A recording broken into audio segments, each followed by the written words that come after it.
saya berada di salah satu sekolah yaitu SMP Negeri 15 Cilegon yang berada di Jalan Haji Leman, Bendungan Tupas Wetan, Kelurahan Jerem. Saya di sini bermaksud untuk mewawancarai salah satu seorang guru untuk memenuhi tugas mata kuliah perilaku organisasian. Tanpa berlama-lama, langsung saja kita mulai wawancaranya.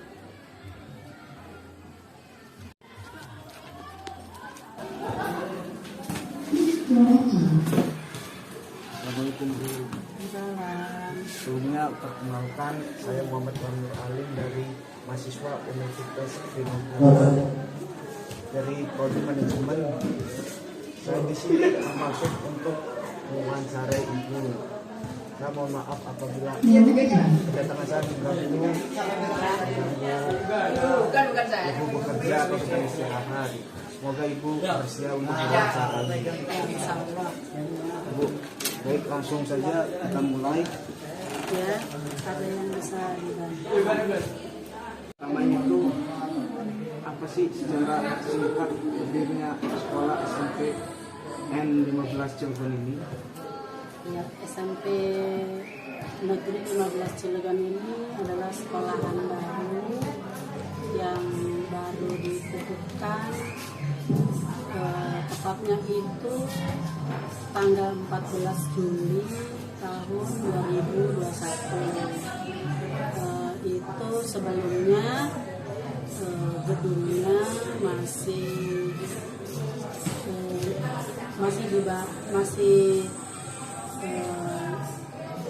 digabung dengan SMP 6. Tata kelolanya juga sama SMP 6. Maksudnya kepala sekolahnya itu masih kepala sekolah dari SMP Negeri 6. Guru-guru juga. Waktu itu anak-anaknya baru di angkatan pertama tahun 2021 itu dengan siswa 21 siswa dengan tenaga pengajar dari guru SMP 6 dan dikepalai oleh kepala sekolah dari SMP Negeri 6 juga di Cilegon. Berarti masih termasuk baru ya sekolah ini? Iya, masih baru. Ini saat ini kan tahun 2024 ya, baru angkatan ketiga. Kami belum punya lulusan ya, belum punya angkatan kelulusan ya. Baru 3 tahun ya.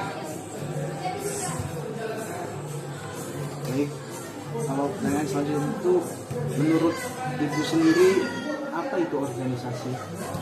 Ya, SMP Negeri 15 itu termasuk organisasi ya? Iya. Organisasi. Kalau Ibu, organisasi itu adalah kumpulan beberapa orang yang mempunyai satu tujuan. Sekolah kita terdiri dari beberapa guru di sini dengan berbagai latar belakang dari pendidikan yang berbeda dengan tujuan untuk meningkatkan pendidikan di Kota Cilegon ini. Ini seperti itu. Kan kalau di organisasi lainnya itu kan ada strukturnya, seperti ada di perusahaan, ada direktur, ada manajer dan karyawan. Kalau di sini sendiri itu strukturnya kayak gimana? SMP 15 organisasinya itu dikepalai oleh kepala sekolah Ibu Yeni Rahmiani MPD. Di sini selain ada kepala sekolah, ada wakil kepala sekolah. Wakil kepala sekolah di sini ada beberapa bidang. Ada wakil kepala sekolah bidang kurikulum, ada wakil kepala sekolah bidang kesiswaan, ada wakil kepala sekolah bidang sarana dan prasarana, ada wakil kepala sekolah bidang humas, dan satu lagi dibantu oleh bendahara. Jadi seperti itu. Ya, dan di bawahnya ada guru-guru, ada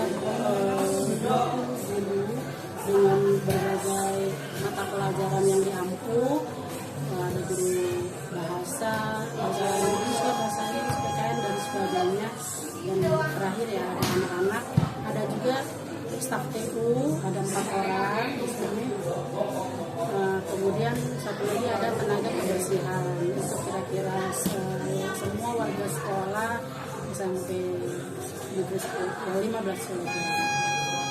Baik, pertanyaan selanjutnya, kan setiap orang tentunya memiliki perbedaan masing-masing. Pertanyaannya, berdasarkan keragaman atau perbedaan dalam organisasi dapat meningkatkan kreativitas dan inovatif di sekolah ini. Pertanyaannya, bagaimana keragaman atau perbedaan dalam organisasi dapat meningkatkan kreativitas dan inovasi khususnya di sekolah ini? Ya, sekolah ini kan ada berbagai macam, ada keberagaman guru di sini ya, ada keberagaman guru, keberagaman siswa. Guru membantu di sini, tugasnya adalah membantu memfasilitasi siswa dalam belajar. Di sini keberagaman guru ya, mulai dari latar belakang pendidikannya ya, yang didukung oleh di sini keadaan lingkungan di sini yang mayoritas itu adalah beragama Islam, juga sangat menjunjung keagamaan ya di sini. Itu kami guru di sini menggunakan semuanya menggunakan berjilbab ya gitu ya. Dan siswa-siswa di sini juga seragam siswa di sini itu menggunakan jilbab, baju muslim lah gitu. Dan itu Kalau bagaimana berlaku organisasi mempengaruhi kinerja guru di sini, khususnya ibu? ya, kalau di sini otomatis kan punya, setiap organisasi pasti punya tata tertib ya untuk meningkatkan kinerja pengajar di sini. Juga ada standar pendidikan di sini, ada kurikulum di sini, ada kalender pendidikan. Kemarin di sini terjadwal dengan sangat baik. Anak-anak kapan pembelajaran aktif, kapan tes sumatif, dan kapan pembagian rapor. Jadi sesuatu yang terjadwal dan tata tertib di sini itu meningkatkan kinerja kita di sini untuk membuat program-program. Setiap guru membuat program, rencana kerja, rencana pembelajaran, sehingga tujuan pendidikan dapat terlaksana diharapkan begitu. Pertanyaan selanjutnya ini, bagaimana sekolah ini dapat menciptakan lingkungan yang mendukung emosi para siswa di sini dalam proses pembelajaran?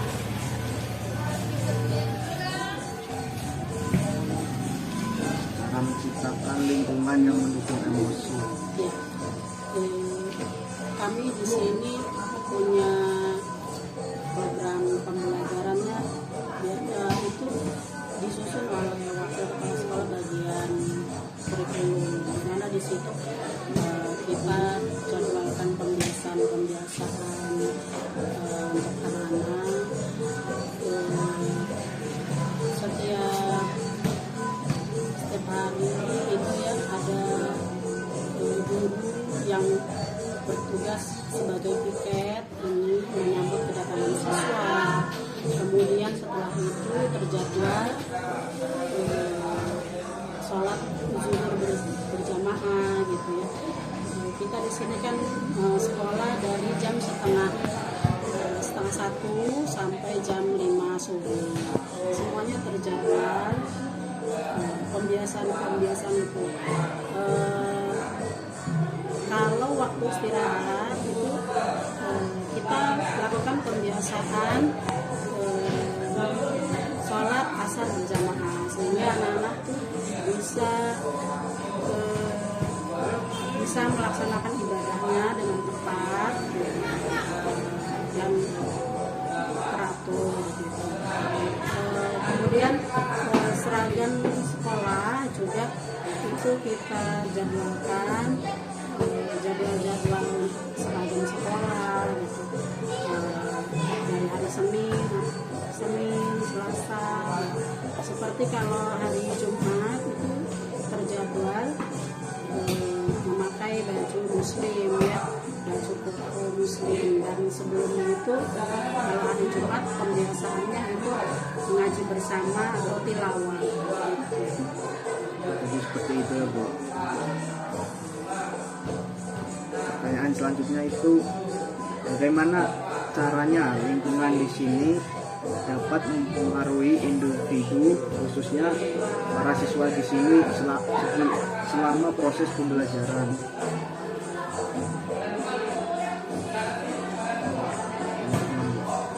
Iya.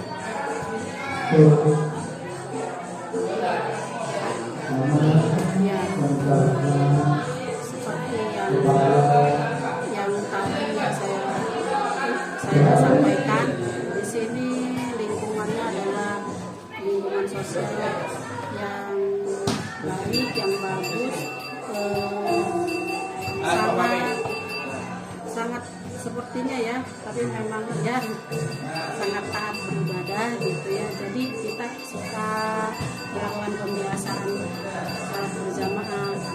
Kemudian seperti lingkungan di sini kalau ada momen Maulid Nabi gitu, anak-anak itu kita gerakkan supaya ikut meramaikan, ikut berpartisipasi mengadakan acara maulidan panjang mulut biasanya, karena memang di sini budayanya bagus banget. Kemudian anak-anak juga itu budaya di sini itu budaya sosial di sini itu ada perkumpulan pencak silat ya, anak-anak itu ada kalau setiap hari Jumat itu ada momen Jumat kreatif itu anak-anak banyak yang kreatif menampilkan potensi dirinya, mengadakan pertunjukan pencak silat. Beberapa kelompok anak-anak suka mengadakan pentas seni seperti itu.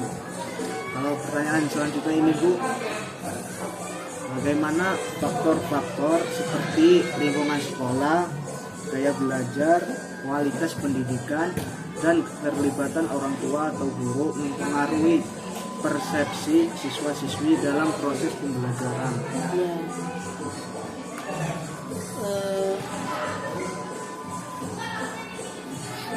Ya, faktor gaya belajar anak-anak di sini pada layaknya anak-anak yang lain di luar sana ya, sama itu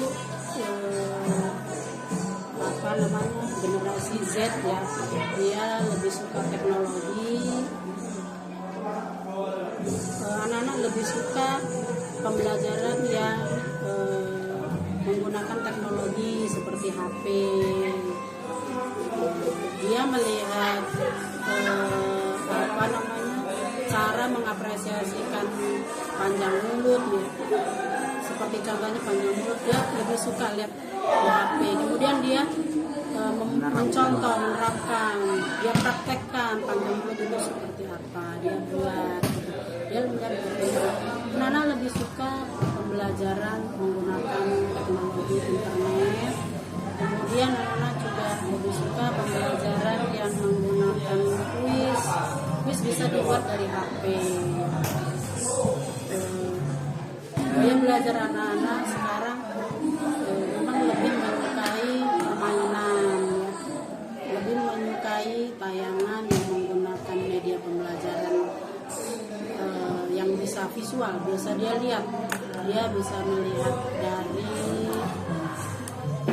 layar tayangan ya, layar infocus. Jadi imajinasinya benar-benar jalan, ramai, menyenangkan. Ya itu gaya belajarnya. Kemudian daya dukung dari wali murid di sini sangat antusias, seperti pembelajaran kegotong royongan ya. Kita di sini menerapkan anak-anak pembelajaran gotong royong dengan penerapan pembuatan panjang mulut itu partisipasi antusias dari dan dukungan dari wali murid sangat positif sekali, sehingga waktu itu kita bisa anak-anak bisa membuat panjang mulut per kelas 1-2 dan itu dibuat karnaval gitu, ramai sekali oleh wali murid.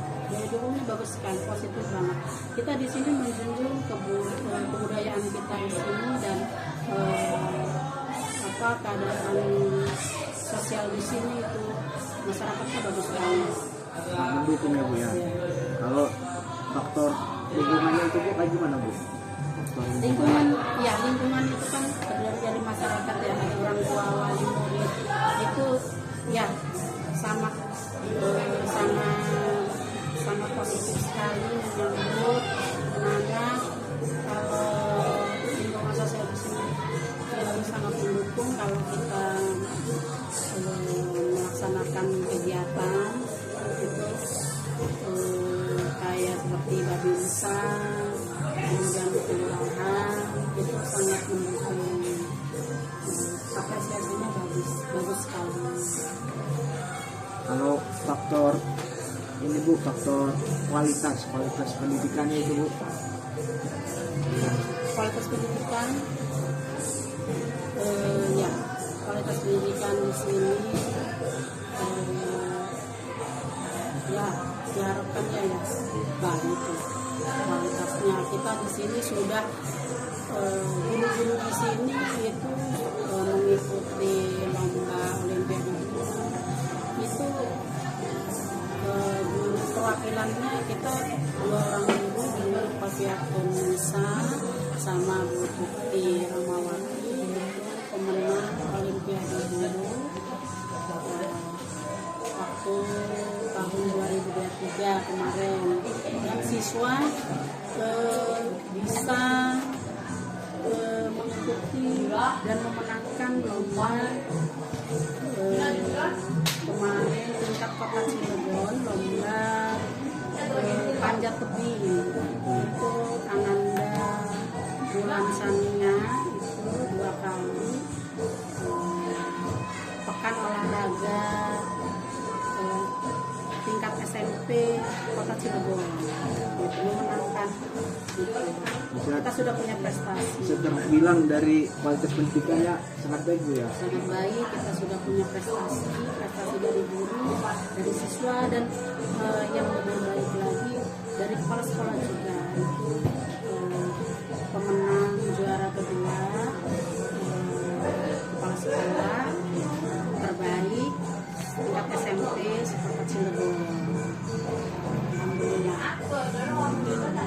Kalau pertanyaan selanjutnya itu bagaimana caranya guru di sini, khususnya ibu sendiri ya, dalam memotivasi anak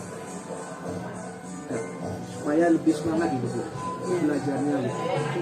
Saya guru, saya biaya, saya mengajari bahasa Inggris untuk meningkatkan motivasi belajar anak. Saya biasanya di kegiatan evaluasi saya suka memberikan umpan balik, memberikan kuis untuk pertanyaan untuk memotivasi semangat belajar dan untuk mengukur seberapa kemampuan mereka terhadap materi yang saya sampaikan. Saya biasanya memberikan reward berupa makanan atau alat tulis supaya dia bersemangat untuk mengikuti materi yang saya sampaikan, kemudian anak-anak yang lain supaya termotivasi melihat dari temannya yang mendapatkan hadiah tersebut. Untuk yang misalnya perwakilan siswa yang mengikuti lomba itu biasanya kami juga memberikan reward berupa piagam penghargaan atas prestasi yang anak-anak raih. Misalnya seperti Mulan Samia yang berprestasi di bidang olahraga panjat tebing, kita berikan apresiasi buat anak supaya anak yang lain juga termotivasi supaya anak yang bersangkutan lebih berprestasi lebih baik lagi di masa yang akan datang. Ini Bu, pertanyaan terakhirnya itu bagaimana konsep motivasi dapat diterapkan dalam lingkungan pendidikan saat ini agar kinerja para siswa di sini meningkat dan lebih semangat lagi gitu dalam belajarnya gitu. Ya. Konsep penerapannya itu bagaimana? Konsep penerapan motivasi. Ya. Konsep penerapan motivasinya kita kan di sini punya visi misi ya. Kita itu visi kita itu maju, mandiri, agamis, unggul, jujur.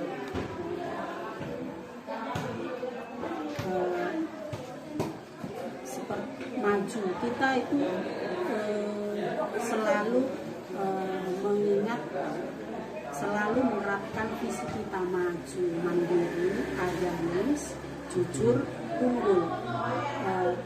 Dengan maju itu kita terus berupaya di bidang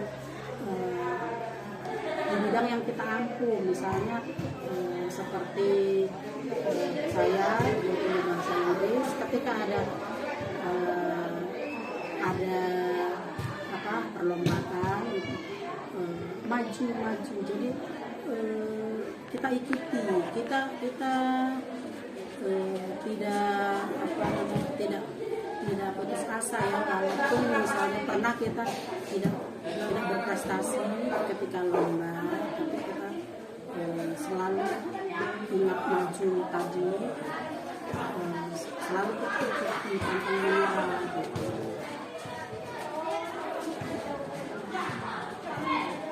Sepertinya cukup ya Bu. Ibu, mungkin dari saya cukup ya.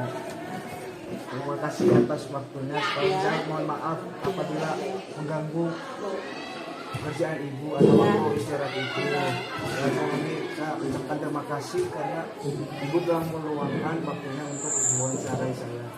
Saya izin pamit. Assalamualaikum.